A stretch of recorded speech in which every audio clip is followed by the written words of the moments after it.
세상이 너희를 미워하면 너희보다 먼저 나를 미워한 줄을 알라.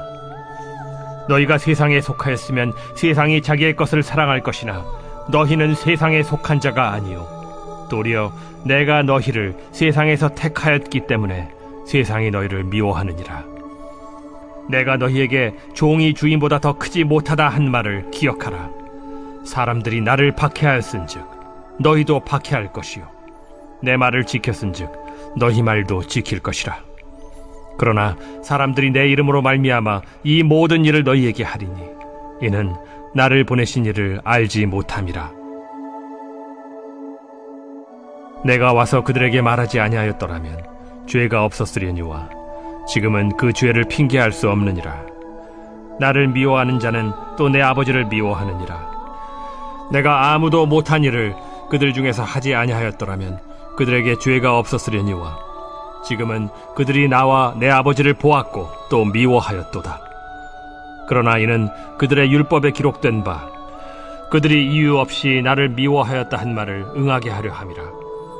내가 아버지께로부터 너희에게 보낼 보혜사 곧 아버지께로부터 나오시는 진리의 성령이 오실 때 그가 나를 증언하실 것이요 너희도 처음부터 나와 함께 있었으므로 증언하느니라.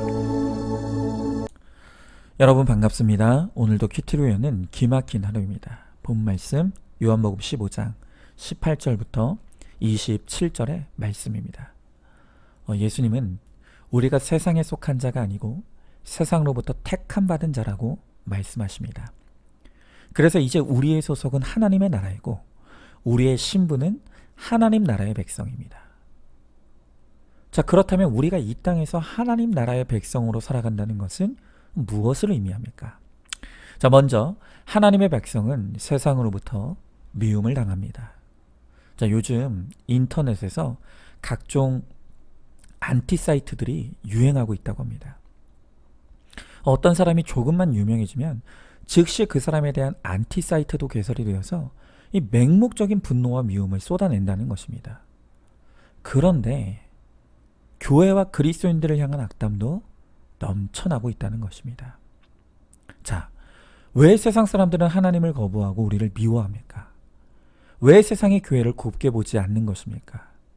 물론 그리스도인이 세상의 모범을 보이지 못한 탓도 있을 것이고 교회가 존경받지 못할 일을 한 탓도 있을 것입니다. 그러나 오늘 성경은 그것이 전부가 아니라는 것을 알려주고 있습니다. 예수님의 말씀에서 우리는 그 이유를 찾을 수가 있다는 것입니다. 세상 사람들이 우리를 미워하고 모함하는 이유에 대해 예수님은 말씀하시기를 세상이 예수님과 하나님을 미워하기 때문이라고 하십니다.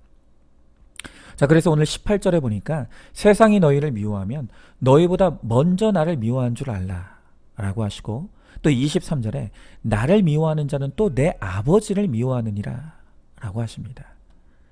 지금 예수님은 세상이 우리를 미워하면 우리를 미워하는 것보다 먼저 주님을 미워했다는 사실을 기억하라고 말씀하십니다. 자, 세상이 왜 예수님을 거절하고 적대적으로 대합니까?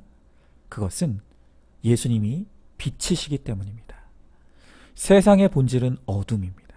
그런데 예수님의 본질은 빛입니다. 요한복음 5장 1절에 보니 빛이 어둠이 비치되 어둠이 깨닫지 못하였다고 했습니다.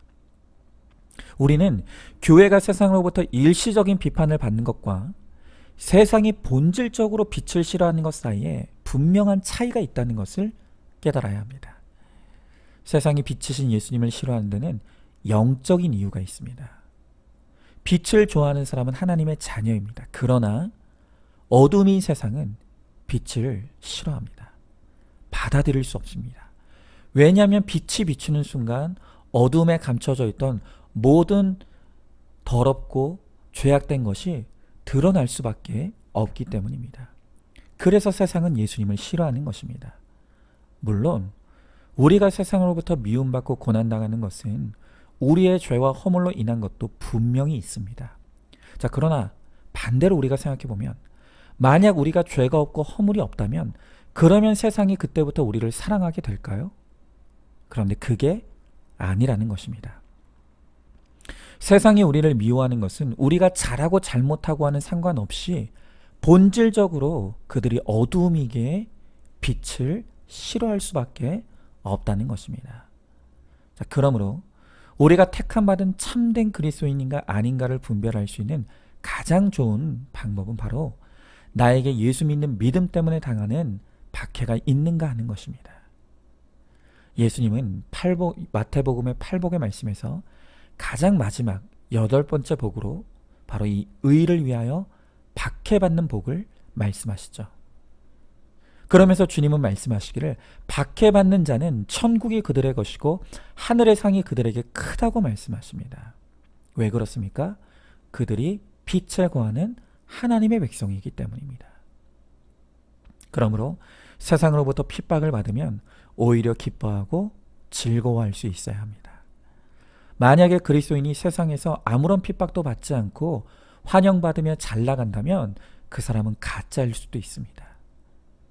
그에게 그리스도의 빛이 얼마나 약하면 어두움을 좋아하는 세상이 그를 환영하겠습니까? 그런 의미에서 그리스도인이라면 이제 용기를 내어서 세상으로부터 오는 미움과 핍박을 기꺼이 받으십시오. 순전히 우리가 예수님을 믿기 때문에 받는 것이기 때문입니다. 우리는 참 진리와 영생을 소유한 빛의 자녀임을 기억하십시오. 특별히 오늘 이 말씀을 듣는 우리 성도님들 가운데 불신 결혼으로 인해서 끊임없이 가정의 갈등을 겪는 분들이 있을 것입니다. 그러나 그 갈등이 싫다고 거짓된 화평으로 가리려고 해서는 안 됩니다. 빛의 자녀인 나를 어두움에 속한 배우자가 미워하는 것은 그건 필연적인 것입니다. 그러므로 먼저는 이 갈등이 내 삶의 결론으로 임한 것임을 회개할 수 있어야 하고, 그리고 가정의 구원을 위해 내가 치러야 될 정당한 대가임을 인정할 수 있기를 바랍니다. 불신결혼으로 믿음이 하나 되지 못하는데도 아무 갈등이 없다면 오히려 그것이야말로 문제 충만인 것입니다. 우리는 가정의 구원을 위해 받는 박해에 대해서는 있어야 될 일로 여기고 인내로 품고 사랑함으로 마침내 어둠이 물러가고 빛이 거하는 구원의 공동체가 될 수 있기를 기도하시기 바랍니다. 자, 질문해 봅니다. 내가 예수 믿는 믿음 때문에 받는 박해가 있습니까? 세상의 눈치를 보느라 세상과 잘 지내려고 어둠에 거하고 있지는 않습니까? 불신결혼으로 겪는 갈등 충만을 내 삶의 결론으로 인정하고 날마다 말씀으로 거룩을 이루므로 빛으로 어두움을 이기기를 기도하시기 바랍니다. 자, 다음으로 하나님의 자녀는 죄를 인정합니다. 자, 22절 말씀에서 예수님은 빛과 진리이신 주님이 이 땅에 오셨기에 이제 누구도 자신의 죄를 변명할 수 없게 되었다고 말씀하십니다. 예수님은 곧 빛과 진리이십니다. 이 빛과 진리 앞에서 어둠에 감춰진 우리의 모든 죄는 다 드러나게 되어 있다는 것입니다. 이 빛과 진리이신 예수님의 말씀 앞에서 우리의 어두운 죄가 드러날 때 그것에 어떻게 반응하느냐에 따라 하나님의 백성과 세상의 백성이 나뉘어지는 것입니다. 여러분, 세상과 우리의 차이는 죄가 있고 없고의 차이가 결코 아닙니다. 이 죄에 있어서는 세상이나 우리가 다 똑같은 100% 죄인일 뿐입니다. 그러면 세상과 우리의 차이가 무엇입니까? 그것은 세상에 속한 사람들은 죄인이면서도 죄인됨을 부정하고 핑계합니다. 죄를 합리화하면서 죄를 사랑하고 죄 가운데 머물러 사는 것이 그것이 이 세상 사람들의 속성입니다. 그러나 참된 하나님의 백성들은 결코 나의 죄를 핑계대거나 합리화하지 않습니다. 나의 죄를 직면하며 그 죄를 인정할 줄 압니다. 또한 설령 죄에 넘어졌다 할지라도 그 죄를 미워하고 죄인된 나를 슬퍼할 줄 알며 그 죄의 자리에서 벗어나 거룩하여지기를 힘쓰는 것, 바로 그것이 하나님의 백성의 모습인 것입니다. 자, 여러분, 지난주에 유독 이 평안에 관한 말씀이 많이 나왔었죠. 그런데 솔직히 저는 지난주에 별로 평안하지 못했습니다. 특별히 제 아내와 다투는 일이 있었는데요. 어느 날 아침에 제가 교회 가려고 준비를 하는데 갑자기 제 아내가 저에게 아이들 때문에 너무 힘들다고, 지금도 힘든데 아이들이 사춘기가 될 때를 생각하면 너무 무섭다. 그런 말을 저에게 했습니다. 그런데 그 아내의 말을 듣는데 갑자기 제 안에 짜증이 일어났습니다. 그래서 아내를 향해 이렇게 쏘아붙였습니다. 나는 애들 사춘기보다 당신 갱년기가 더 두렵다. 제가 제정신이 아니었죠. 그러자 아내는 섭섭함을 폭발시키면서 그렇게 무서우면 나랑 왜 사냐. 나는 갱년기 때 따로 나가 살겠다 하며 서로 극단적인 언어들을 쏟아냈습니다. 그리고 화해도 하지 않은 채로 교회에 왔습니다. 처음엔 씩씩거리면서 있었는데 좀 시간이 지나고 차분해지니 내가 왜 그때 그렇게 말했을까? 왜 내가 그 속에서 짜증이 났을까? 이것이 묵상되기 시작했습니다. 그런데 그것을 묵상해 보니 거기에 저의 이기심이 있다는 것을 알게 되었습니다. 아내가 그렇게 힘든 것을 이야기할 때 순간 제 속에서 아침부터 꼭 그런 말을 해야 하나? 당신만 힘든가? 나도 힘들다. 라고 하는 생색이 제 안에 올라왔습니다. 그러다 보니 아내의 힘든 것은 보이지 않고 제 감정에만 몰두해 오히려 아내에게 상처되는 말을 아무렇지도 않게 쏟아내었던 것입니다. 사실 저야 아침에 출근해서 교회 오면 그만이지만 제 아내는 하루 종일 집안에 남겨져 아이들과 전쟁을 치르고 있습니다. 그러니 얼마나 힘이 들겠습니까? 언젠가 제 아내가 저에게 하는 말이 내가 대화 나눌 수 있는 대상은 당신밖에 없다 라는 말도 한 적이 있습니다. 제 아내가 얼마나 힘든지 제가 누구보다 잘 알고 있습니다. 그러나 저는 그 순간에 제 아내가 힘든 것보다 저의 감정이 더 중요한 사람이었습니다. 그저 제 아내가 저에게 원했던 것은 같이 육아해달라는 것도 아니고 그저 힘든 이 감정 좀 받아주고 경청해주고 공감해달라는 것인데 저는 그것도 받아내기 싫었던 것이죠. 그날 그것이 깨달아지고 인정이 되어지니 저의 뼛속까지 이기적인 저의 악함이 정말 회개가 되었습니다. 그래서 저와 제 아내는 늘 그렇듯 저녁에 다시 만나 서로의 죄를 나누고 화해하고 잘 먹고 잘 잤습니다. 여러분, 목사 가정도 정말 별거 없지 않습니까? 저희 부부도 다른 가정과 마찬가지로 별것 아닌 거 가지고 싸웁니다. 서로 미워하기도 합니다.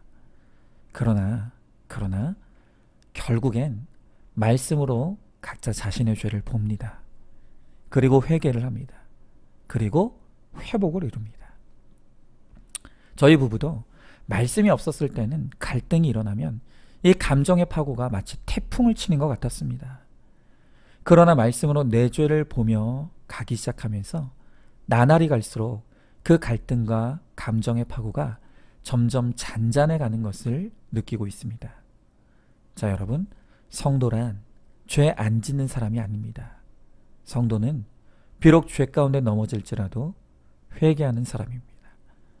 죄에 머물러 있지 않고 끊임없이 거룩을 향해 나아가는 사람들입니다. 바로 그것이 성도여 하나님 백성의 삶입니다. 자, 질문해 봅니다. 내가 100% 죄인인 것을 인정하십니까?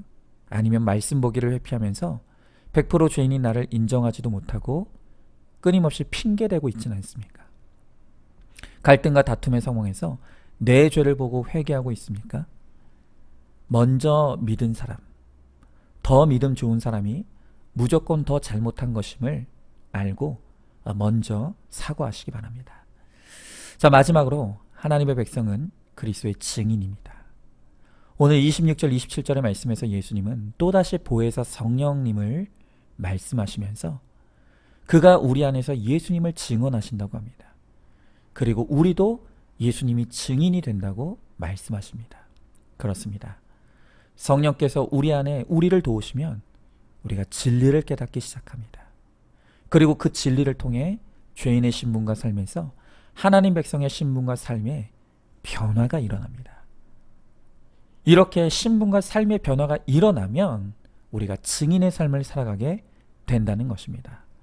자, 그런데 여기서 오늘 이 증언이라는 말은 법정의 용어입니다. 여러분, 법정에서 증언이 효력이 있기 위해서는 그 증인이 직접 보고 듣고 체험한 진술이 있어야 합니다. 간접적인 것은 효력이 없습니다. 내가 직접 보았고 직접 들었고 직접 체험한 것일수록 그 증인의 증언이 권위가 있는 것입니다. 여러분, 우리도 마찬가지죠.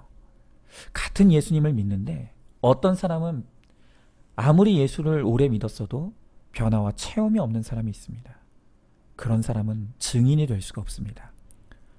그러나 같은 예수님을 믿는 믿음 안에서 삶의 풍성한 변화와 체험을 누리는 분들이 있다는 것입니다. 바로 그들이 삶에서 누린 그 변화, 그 체험이 간증이 되어 증언을 할 때 그 증언이, 그 간증이 권위 있는 복음이 되는 것입니다. 자, 여러분, 그러면 어떤 사람이 이 증인이 될 수가 있습니까? 오늘 말씀에서 이 보혜사 성령님이 진리의 성령이라고 했습니다. 성령님은 말씀과 함께 역사하십니다.